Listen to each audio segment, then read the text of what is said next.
Olá, pessoal, tudo bem? A graça e a paz do Senhor. Eu sou o pastor Giovanni e eu tenho uma palavra de Deus para o seu coração. Nessa manhã maravilhosa que Deus preparou para nós. Por isso nós estamos alegres. Hoje vamos ler o Salmo de número 70. Nós estamos numa série de estudos sobre o Salmo 70.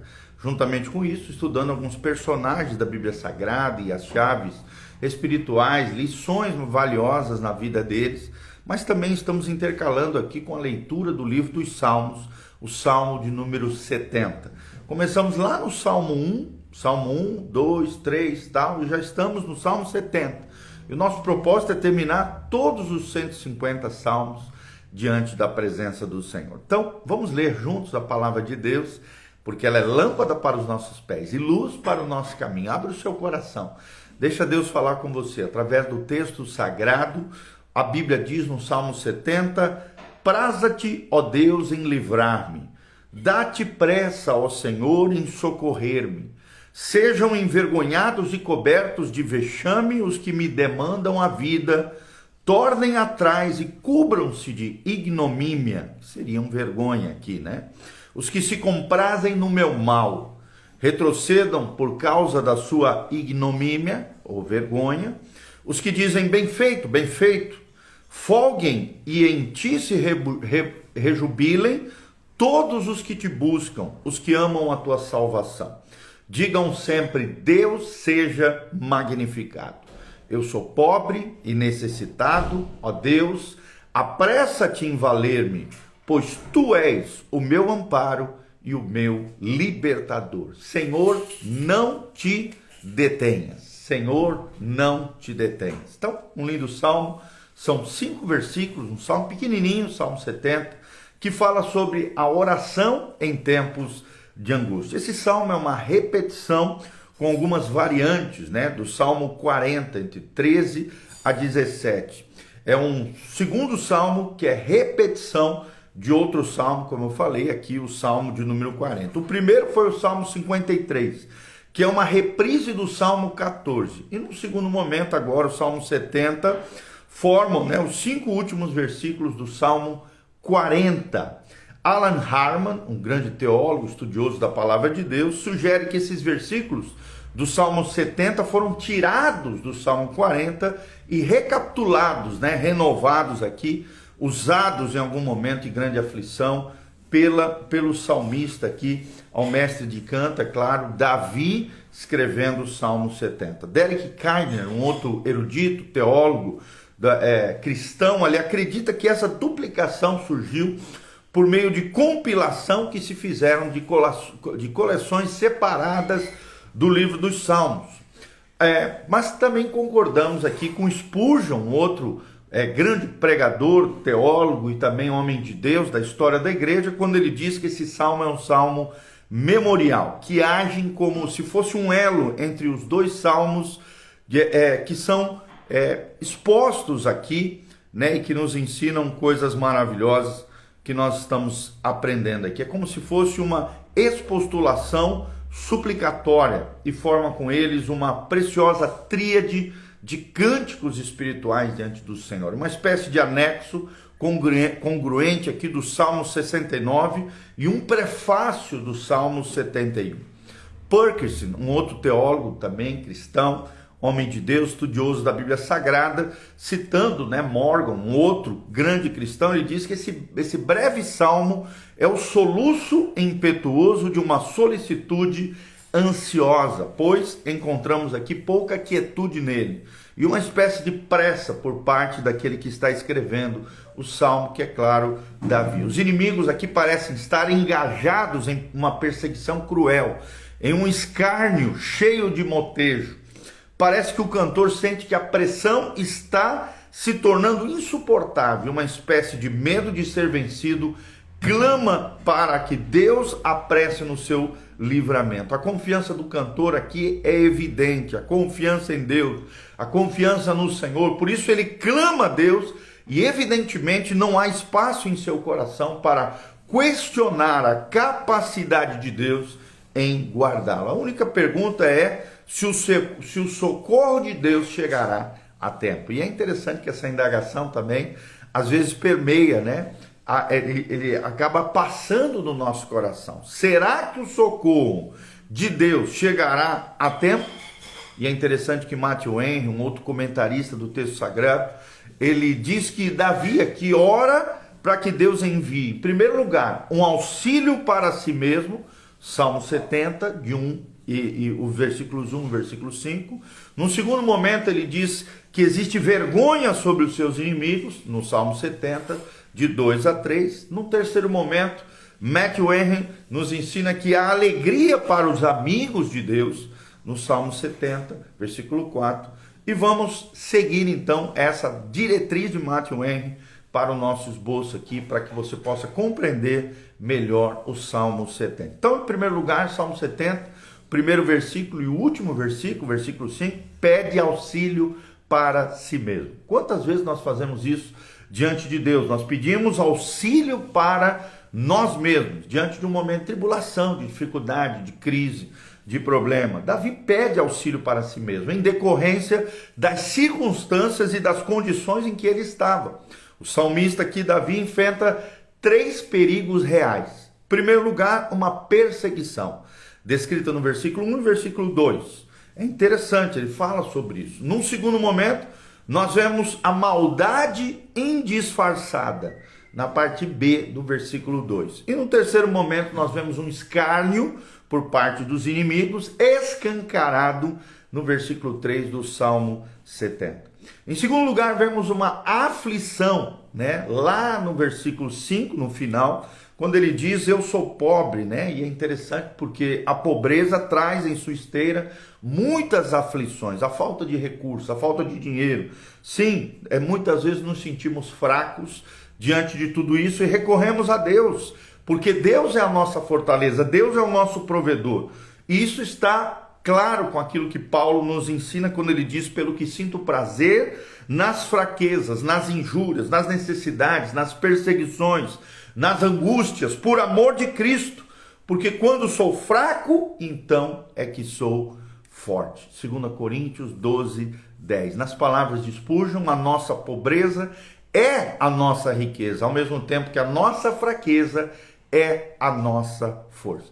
Em terceiro lugar, nós vemos as necessidades aqui do salmista, na parte B do versículo 5, quando ele diz e se considera aqui num determinado trecho do versículo como necessitado. Davi é um homem que está carente em vários aspectos da sua vida.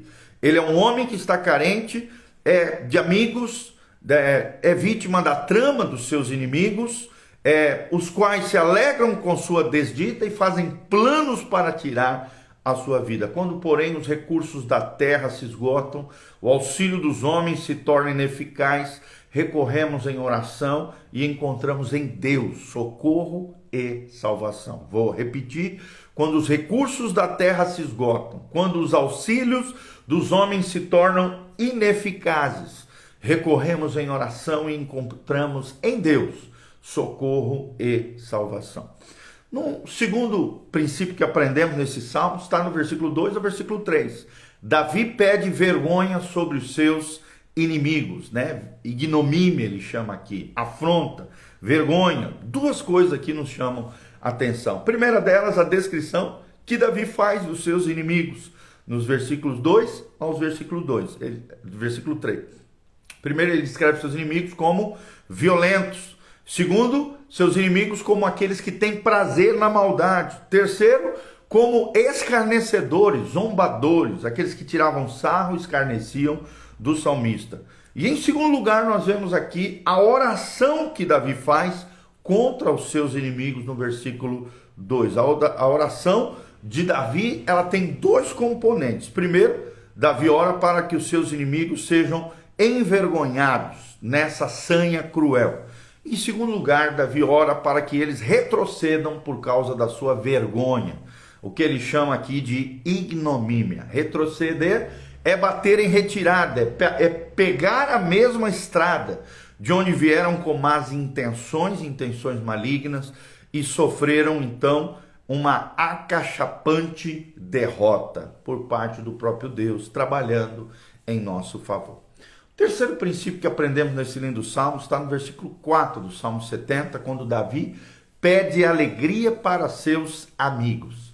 Davi pede alegria para os seus amigos. E é o que brota também no nosso coração. Verdadeiro amigo é aquele que se alegra conosco. Davi ora para que aqueles que buscam a Deus, aqueles que amam a sua salvação, se alegrem nele e também vivam para adorá-lo e para exaltá-lo. Spurgeon, grande especialista do texto sagrado, tem razão em dizer que a ira contra os inimigos não deve nos fazer esquecer dos nossos amigos, pois é melhor salvar um único amigo do que matar 1000 inimigos. Vou repetir, melhor é salvar um amigo do que matar 1000 inimigos. E essas duas verdades são sublimes nesse lindo Salmo 70, versículo 4. Em primeiro lugar, a alegria é o cálice daqueles que buscam a Deus. A alegria é o cálice daqueles que buscam a Deus. E em segundo lugar, o culto a Deus é a razão maior da nossa vida. O culto a Deus promove alegria, desfrutamos da sua presença.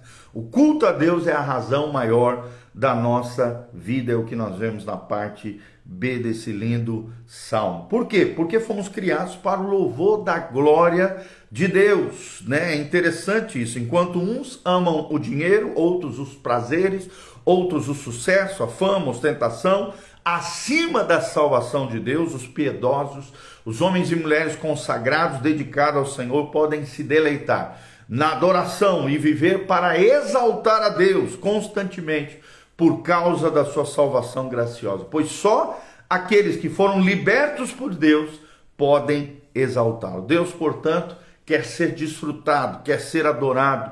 E essa é a razão da nossa própria vida. Então vamos aprender nesse lindo salmo, o Salmo 70, quando ele nos ensina ao final dessa doxologia, ele diz: Deus seja magnificado. Deus seja magnificado. E é infinitamente mais valorosa e enobrecedora do que o latido de cães. Bem feito, não. Deus seja magnificado, Deus seja exaltado sobre tudo e sobre todos, e principalmente na nossa vida. É o que nos ensina o Salmo 70. Então, resumindo, o que nos ensina o Salmo 70? Os 4 princípios. Primeiro, Davi pede auxílio para si mesmo. Salmo 70, versículos 1 e versículo 5. Depois, Davi pede vergonha sobre os seus inimigos. Ele chama de ignomínia no versículo 2 ao versículo 3. Em terceiro lugar, Davi pede alegria para os seus amigos. Melhor salvar um amigo do que matar 1000 inimigos. Salmo 4. E é o que nós terminamos falando aqui desse lindo salmo, Salmo 70. É o que nos ensina a palavra de Deus. Amém? Que Deus abençoe você, tua casa, tua família. Quero mandar um abraço para o Cleudimar, a Silva Elza Rodrigues, a Raquelzinha, que está aqui sempre conectada conosco. Deus os abençoe, meus queridos. Um dia abençoado na presença do Senhor. Que Deus esteja contigo, que Deus te fortaleça, que Deus seja a tua alegria, que você desfrute em adoração da presença gloriosa de Deus. Que Deus seja magnificado, exaltado, glorificado através da sua vida, e que a graça e a paz do Senhor esteja sobre cada um de nós. Que o Senhor te abençoe desde Sião, que o Senhor faça resplandecer o seu rosto sobre ti, que o Senhor te encha com a sua paz, a paz que excede todo entendimento, o Shalom de Deus, a paz que te prospera, que te abençoa por todos os lados. Que a bênção do Senhor te liberte, cure, restaure, te transforme e te renove no Senhor a cada dia. Lembre-se, peça o auxílio de Deus, porque quando todos os recursos da terra falham, quando todos os seres humanos nos frustrarem, peça ao Senhor que aquele que nele confia jamais será frustrado, jamais será decepcionado. Ore a Deus, clame a Deus, seja como o salmista Davi, aquele que buscou o Senhor nas situações mais delicadas, difíceis e complexas e complicadas na sua vida. O Senhor é aquele que tem a resposta para você, o Senhor é aquele que exalta aqueles que nele confiam. O Senhor é a nossa força, a nossa fortaleza, o nosso refúgio, o nosso abrigo em meio às tempestades. Que Deus abençoe você, tua casa, tua família, em o nome de Jesus. Aqui no link de descrição tem todas as informações de como você pode contribuir conosco nesse ministério, Que Deus abençoe você, tua casa, tua família. Tem as nossas redes sociais, nossas mídias, os horários de cultos, endereço da igreja. Vem estar conosco, Igreja Casa na Rocha, uma igreja sadia que prega a palavra, que tem Jesus no centro, que valoriza relacionamentos. Que Deus vos abençoe. Em nome de Jesus. Amém e amém.